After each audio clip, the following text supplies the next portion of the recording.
தவிர்க்கப்பட வேண்டியவை. திருமணத்தின் போது பல்வேறு சடங்குகள் முஸ்லிம் சமுதாயத்தில் பரவலாக காணப்படுகின்றன. இஸ்லாத்திற்கும் அந்த சடங்குகளுக்கும் எந்தச் சம்பந்தமும் இல்லை. எனவே அது போன்ற சடங்குகளைத் தவிர்க்க வேண்டும். தாலி கட்டுதல், கருகமணி கட்டுதல், ஆரத்தி எடுத்தல், குலவையிடுதல். திருமணம் முடிந்ததும் மாப்பிள்ளையை கட்டியணைத்து வாழ்த்துதல். ஆண்களும் பெண்களுமாக மணமக்களை கேலி செய்தல். வாழை மரம் நடுதல். மாப்பிள்ளை ஊர்வலம். ஆடல், பாடல், கச்சேரிகள் நடத்துதல். பெண் வீட்டாரிடம் திருமணத்திற்குப் பின் பல சந்தர்ப்பங்களில் சீர்வரிசை என்ற பெயரில் கேட்டு வாங்குவது. முதல் குழந்தைக்கு நகை செய்து போடுமாறு பெண் வீட்டாரைக் கட்டாயப்படுத்துல்.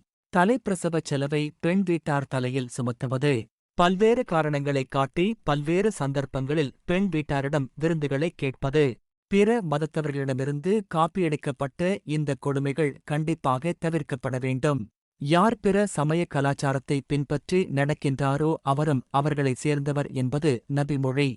திருமணத்தின் போதும் மற்ற சமயங்களிலும் உற்றாரிடமிருந்தும் நண்பர்களிடமிருந்தும் அன்பளிப்பு பெறுவது இஸ்லாத்தில் அனுமதிக்கப்பட்டதாகும்.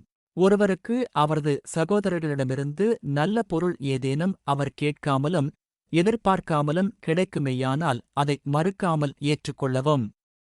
ஏனெனில் அது அல்லாஹ் அவருக்கு வழங்கிய பாக்கியமாகும் என்று நபிகள் நாயகம் அவர்கள் கூறினார்கள். மொய் என்றும் சலாமி என்றும் கூறப்படும் போலித்தனமான அன்பளிப்புகள் கண்டிப்பாக தவிர்க்கப்பட வேண்டும். ஒரு பொருளைக் கொடுத்துவிட்டு தங்களுக்கு அது திரும்பக் கிடைக்கும் என்ற எண்ணத்திலேயே மொய் என்பது அமைந்துள்ளது. கொடுத்துவிட்டு திரும்பிப் பெற எண்ணும் போது அது அன்பளிப்பாகாது. அன்பளிப்புச் செய்துவிட்டு அதை திரும்ப எதிர்பார்ப்பவன் வாந்தி எடுத்துவிட்டு அதையே திரும்ப சாப்பிடுபவனைப் போன்றவன் என்பது நபிமொழி. இந்த வெறுக்கத்தக்க போலி அன்பளிப்புகளைக் கண்டிப்பாகத் தவிர்க்க வேண்டும். பெண்கள் வளைந்த எலும்பு போன்றவர்கள். அதனை நிமிர்த்த முயன்றால் அதனை உடைத்து விடுவாய். அந்த வளைவு இருக்கும் நிலையிலேயே அவளை விட்டுவிட்டால் அவளிடம் இன்பம் பெறுவாய். இறை நம்பிக்கையுள்ள ஒரு ஆண் இறை நம்பிக்கையுள்ள தன் மனைவியை வெறுத்துவிட வேண்டாம்.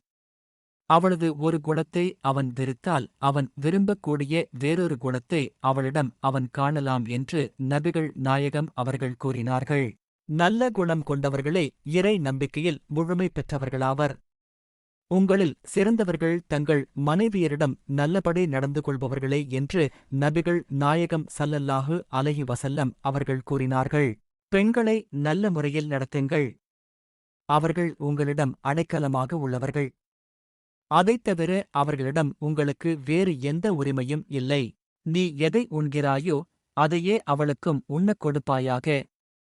நீ எதை அணிகிறாயோ அது போன்றதையோ அவளுக்கும் அணிவிக்கக் கொடுப்பாயாக. மேலும் அவளின் முகத்தில் அடிக்காதே. அவளை இழிவுபடுத்தாதே. வீட்டிலில்லாமல் வெளியிடங்களில் வைத்து அவளைக் கண்டிக்காதே. இதன்படி நமது நபிகள் நாயகம் ஸல்லல்லாஹு அலைஹி வஸல்லம் அவர்கள் காட்டித் தந்த வழிகாட்டுதலின்படி வாழ்ந்து அனைவரும் நன்மையை ஏற்படுத்திக் கொள்வோம்.